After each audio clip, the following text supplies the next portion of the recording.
Imagine a place where you can't take a picture of a bridge, where internet access is a luxury, and where you could land in jail for buying lobsters. Welcome to Cuba. This Caribbean island, known for its white sand beaches and vintage charm, is also home to a set of rules that might seem a tad peculiar to the uninitiated. In this sun-kissed land, snapping a quick photo of a bridge can land you in hot water. Internet? That's a luxury here, not a given. And purchasing certain goods like lobsters? Well, that's a one-way ticket to the wrong side of the law. But don't let these idiosyncrasies deter you.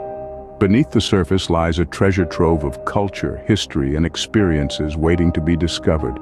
So buckle up, my friends, as we embark on this intriguing journey. Now, let's delve deeper into the peculiarities of this beautiful yet challenging land.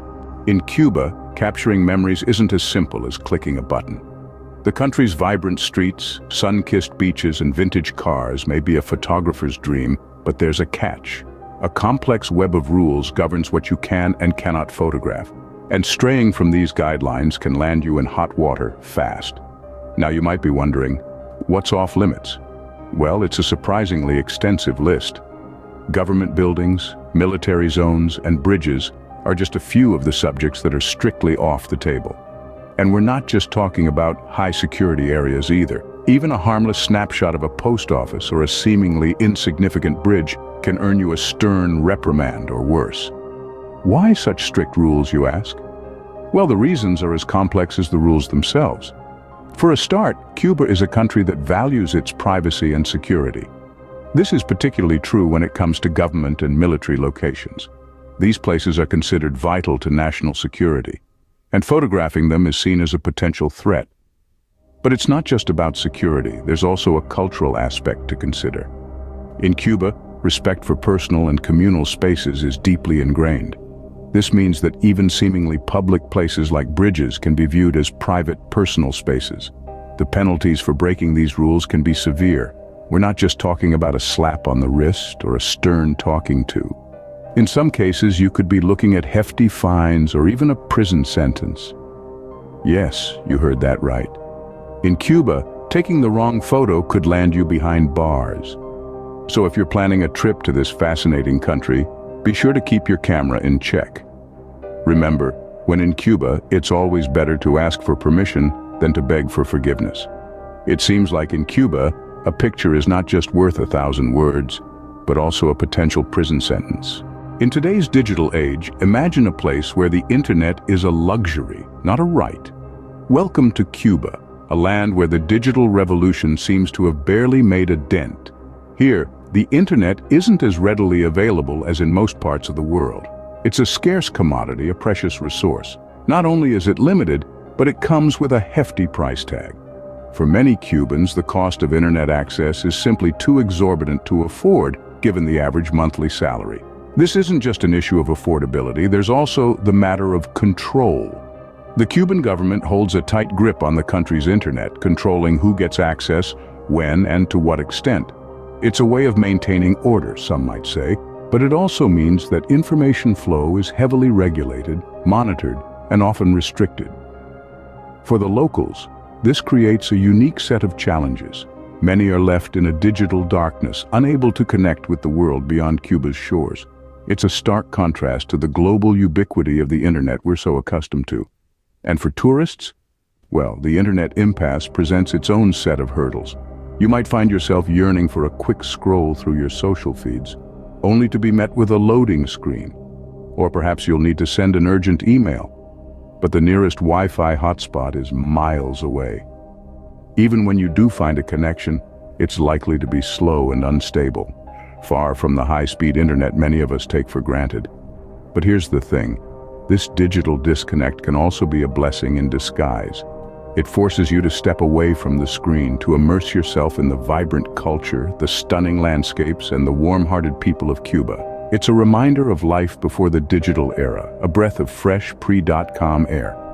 So if you're planning a trip to Cuba, be ready to disconnect from the digital world. In most places, buying a lobster is just a simple trip to the market, but in Cuba, it's a risky business. Now you might be wondering, Why is the humble lobster embroiled in such controversy in the beautiful Caribbean island nation of Cuba? Well, buckle up, because we're diving into the curious case of the Cuban lobster loophole. You see, in Cuba, buying or selling lobsters is in fact illegal for the average citizen and even for tourists. Yes, that's right.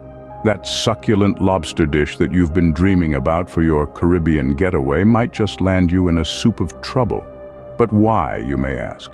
The ban on lobster trading was introduced as a measure to protect the lobster population from overfishing.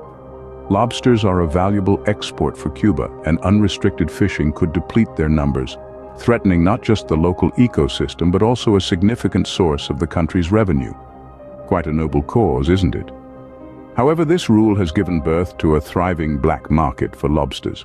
Locals and tourists alike, eager for a taste of this delectable crustacean, often turn to these illegal channels to satiate their cravings.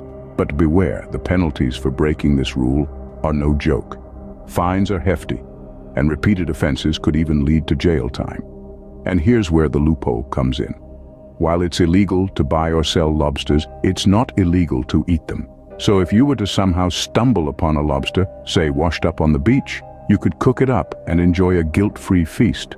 But remember, while this loophole exists, it's not a free pass to poach these marine creatures. The rule is in place for a reason, and it's important to respect the laws of the land, no matter how quirky they may seem. So next time you crave seafood in Cuba, remember, not all that glitters is gold, and not all that swims is legal. Cuba, a land of beauty, culture, and some pretty peculiar rules.